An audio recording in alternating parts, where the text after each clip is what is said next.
Hi hello అందరికీ నమస్తే, welcome back to our channel. ఇది తెల్ల గలిజేరాకు, దీన్ని పునర్నవాక్ అని అంటారు. ఇది చాలా రోగాలకి ముందు, దీన్ని సర్వరోగ నివారిణి అని అంటూ ఉంటారు. మన తోటలో ఎక్కడ పడితే అక్కడ ఈ మొక్కలు అయితే వచ్చేసాయి. ఎర్ర గలిజేరు, తెల్ల గలిజేరు మొక్కలు అయితే ఉన్నాయి.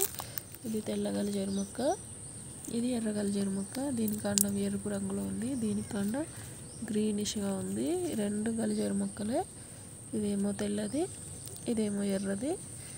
ఈ తెల్లది అయితే ఎక్కువగా తింటూ ఉంటారు, దీంట్లో ఎక్కువ బెనిఫిట్స్ ఉన్నాయంటారు.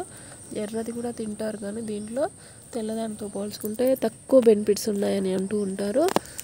ఇది కూడా గలిజేరు మొక్కే, ఇదేమో ఎర్ర గలిజేరు మొక్క, ఇదేమో తెల్ల గలిజేరు మొక్క. ఇలా మన తోటలో ఎక్కడ పడితే అక్కడ ఈ గలిజేరు మొక్కలు అయితే వచ్చాయి. మొన్న ఈ మధ్య అందరికీ తీసేసి ఇచ్చేసాను. మా పక్కన ఆంటీ వాళ్ళు తింటారనమాట. మనం కూడా తిన్నాము, పప్పులో వేసేసి పిల్లలకు పెట్టేద్దామని అనుకున్నాను. కానీ మనకి ఆల్రెడీ గోంగూర, తోటకూర, ఇలా వామాకు, ఇట్లా మునగాకు, గంగవల్లి కూర, ప్లస్ పొన్నగంటి కూర, చెన్నంగాకు, ఇలా అన్ని రకాల ఆకుకూరలు ఉన్నాయి. అవి ఆకుకూరలతో పాటు ఈ ఆకుకూరలు కూడా తింటే బాగుంటుంది, కానీ అన్ని రకాల ఆకుకూరలు అయిపోయినాయి. మా వారు మొత్తుకుంటారని చెప్పేసి ఇక వాటిని మా పక్కన ఆంటీ వాళ్ళకైతే ఇస్తాను. పక్కన ఆంటీ వాళ్ళు అయితే పప్పులో వేసేసుకొని తింటూ ఉంటారు. ఇదంతా ఎర్ర గలిజేరు, ఇది కూడా ఎర్ర గలిజేరే. మన తోట అంతా ఎక్కడ చూసినా ఈ ఆకుకూర ఉంటుంది.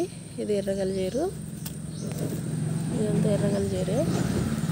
ఇది ఎర్ర గలిజేరు కొంచెం ముదిరిందంటే యాకంతా చిన్నగా అయిపోతుంది, పువ్వులు వచ్చేస్తాయి అన్నమాట. ఇప్పుడే మనం హార్వెస్ట్ చేయాల్సిన టైం అయితే. ఇంకా ఇది తెల్ల గలిజేరు, ఇదంతా ఎర్ర గలిజేరే, ఇది తెల్ల గలిజేరు, ఇది ఎర్ర గలిజేరు. ఎర్ర గలిజేరు మొక్కలు చాలా పెద్దదిగా వచ్చేసినాయి. తెల్ల గలిజేరు మొక్కలు ఒకసారి హార్వెస్ట్ చేసేసాను కాబట్టి చాలా తక్కువగా ఉన్నాయి. ఇది తెల్ల గలిజేరే, ఇదంతా ఇది తెల్ల గలిజేరు మొక్క, ఇదంతా తెల్ల గలిజేరే. తోటలో ఎక్కడ చూసినా విరివిగా తెల్ల గలిజేరు అయితే ఉన్నదన్నమాట. ఈ తెల్ల గలిజేరుతో పాటు ఇదేమో అటిక మామిడి అంటూ ఉంటారు ఈ ఆకుకూరని. ఈ అటిక మామిడిని, దీన్ని కూడా పునర్నవాకు అని అంటూ ఉంటారు. ఇది కూడా ఆయుర్వేదంలో పెద్ద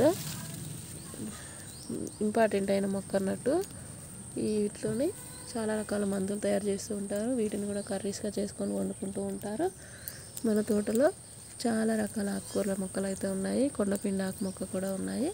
కానీ మనం మార్కెట్లో దొరికేటటువంటి ఇలా తోటకూర, గోంగూర, ఇలా దొరికే తోటకూర, గోంగూరలు మాత్రం గంగవల్లి కూర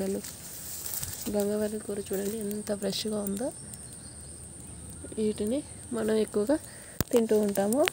ఇవి మిగిలిపోతున్నాయి, అవి అందుకే పక్క ఆంటీ వాళ్ళకి ఇచ్చేస్తాను ఫ్రెండ్స్. Okay friends, bye.